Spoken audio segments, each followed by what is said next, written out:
remarquable des collections de puces au monde, la collection Rothschild.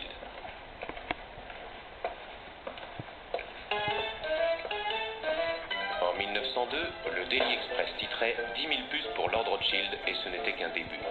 Aujourd'hui, 270 000 puces les plus diverses sont ici répertoriées, depuis la première collectionnée par les pionniers Charles Rothschild et Carl Jordan, en passant par la plus petite appelée la Chic, à peine 1 mm, jusqu'à la plus grande, une puce d'Australie de plus de 8 mm.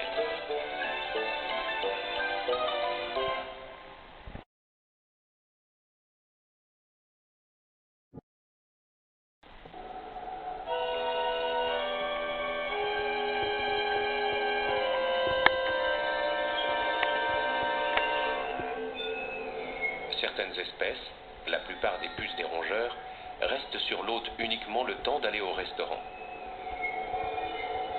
D'autres, comme les puces pénétrantes, s'introduisent dans la peau de leur hôte pour y faire leur nid et leur cercueil. Lorsque la puce du chat entame sa reproduction, elle atteint un point critique. Elle devient dépendante d'un apport constant de sang. Elle peut provoquer l'anémie et quand l'infestation est sévère, la mort, chez le chien, le chat et même chez de gros mammifères comme les veaux.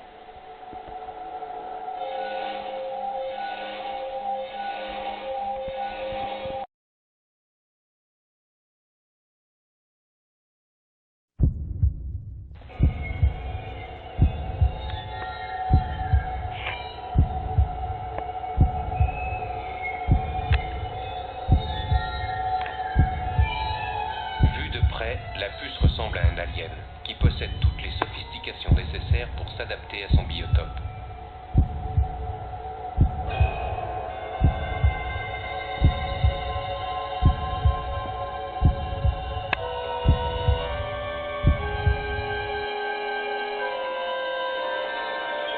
La puce est munie d'antennes placées juste au-dessus des yeux. Celle du mâle possède des ventouses sensorielles qui sortent pendant la copulation pour maintenir la femelle en position.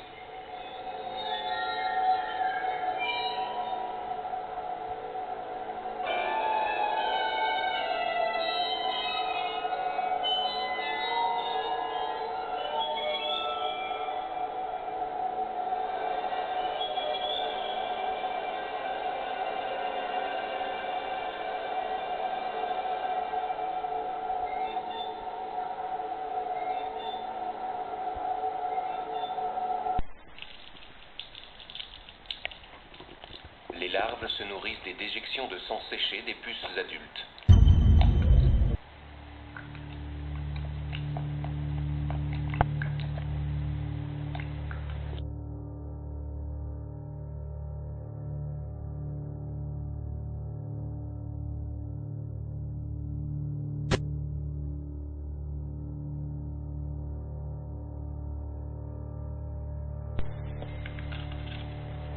Myriam Rothschild est considérée par la communauté scientifique internationale comme la référence des experts en puces. J'ai appris tout ce que j'avais à apprendre de mon père. Bien qu'il fût à la tête de la banque Rothschild, c'était un entomologiste de première classe. Et puis mon oncle était un remarquable zoologiste.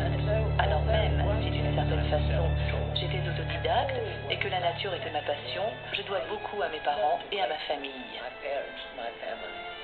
En tout, plusieurs centaines d'espèces de puces furent découvertes par les Rothschild et Carl Jordan.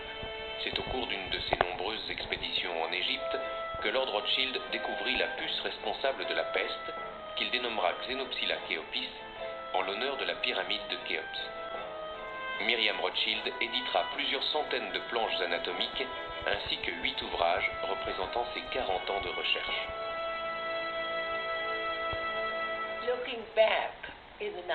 Dans les années 50, mes enfants étaient jeunes et allaient à l'école. On les renvoyait souvent à la maison soupçonnés de porter une maladie infectieuse appelée la varicelle. En réalité, ils étaient mordus par mes puces expérimentales qui s'étaient échappées du labo.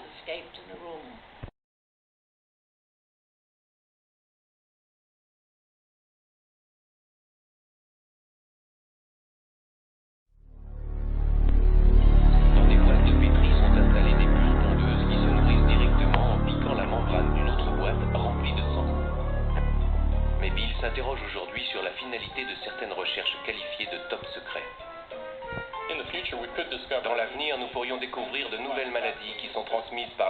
chat qui pourrait être mortel ou pas. Les militaires font souvent des recherches sur les maladies des insectes et pourraient utiliser ça dans la guerre des germes, mais qui sait? C'est son fort appétit en sang qui en fait un vecteur redoutable de germes. Elle peut absorber 15 fois son poids en sang par jour. Sa forme aplatie lui permet de circuler aisément entre les poils.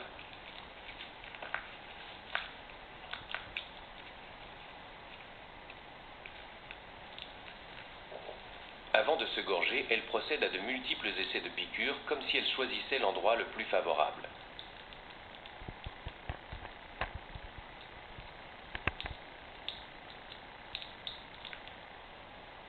Son repas s'accompagne d'une excrétion abondante de sang, incomplètement digérée.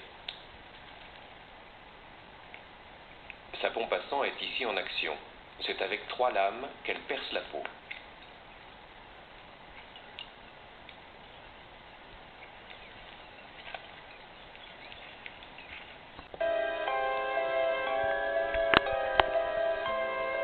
La peste ne peut exister que par les puces. Lorsqu'une puce pique un rat pestiféré, elle absorbe du sang contaminé par le bacille de la peste qui se multiplie dans son tube digestif pour former un véritable bouchon. Dans l'impossibilité de s'alimenter, la puce régurgite les bacilles pesteux à ses nombreuses victimes, rats et hommes. 120 espèces de puces peuvent peut-être transmettre la peste, mais la principale responsable, c'est la puce du rat noir, Xenopsila chaeopis. 1910. En 5 mois, une pandémie de peste extermine plus de 50 000 personnes en Mandchourie. Au Moyen-Âge, la moitié de la population de Londres et le tiers de la population de l'Europe furent décimés par la mort noire. Mais aujourd'hui encore, des foyers restent très actifs, comme au Zaïre et à Madagascar.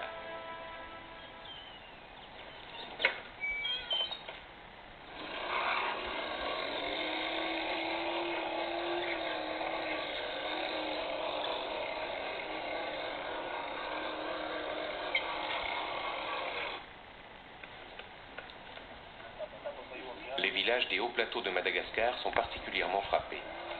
On ne brûle plus les villages infestés, mais d'importantes opérations d'épandage d'insecticides sont organisées. Cible numéro 1, les puces. Chaque année, plus d'1 millier de cas suspects et une trentaine de décès sont officiellement recensés, mais la réalité dépasse les statistiques. Il n'est pas rare que des familles entières soient décimées sans que l'information dépasse le cercle du village.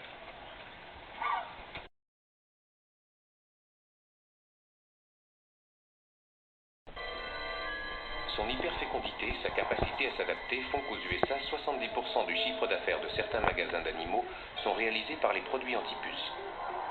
Une véritable course au brevet est engagée par les laboratoires. Parmi l'arsenal des nouveaux produits, de nouvelles molécules redoutables réussissent en se glissant dans la cuticule du parasite à le tuer en le surexcitant.